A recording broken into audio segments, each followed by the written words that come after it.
कोही एकजना जानुहुन्छ हामीसँग तपाईँ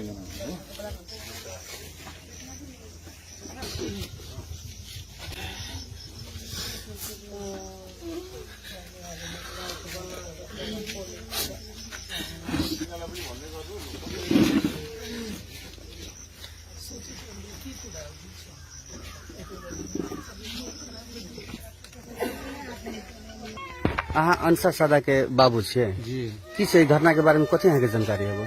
जानकारी हम कुछ नहीं हमरा बोले कि सर से एना के मन खराब है तो हम सही कखन कखन फोन कर 9:30 बजे हमरा सबके फोन कर रात में रात ही घटना भेले जी तभी से एनाहिते से लाश पड़ल छै। हाँ हाँ वहने टांगल हेली हम सब 10-10:30 बजे अइले पुगली रात में। हाँ तो अइले सर सब रहे ने तो जाके हमरा देखा देल से पहले देखियो तो हम देखलिए बस एक बेर देखा देल के के रहे यहाँ के फोन करने रात में? यह सब रहे फोन के ना अविनाश फोन के जियो है अविनाश बहन रहे छले दुनू बहन रहे छले।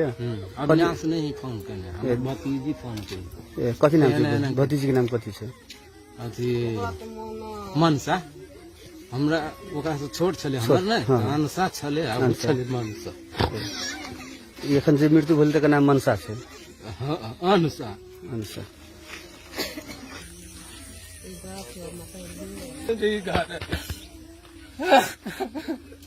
हमरा फोन के ने बल हमरा मन खराब रहे ना तो कहलक बाबू नु मन खराब तो हम कहले हमरा मन खराब है। कथी फांसी लागल अवस्था में छै भीतर? फांसी लागल अवस्था में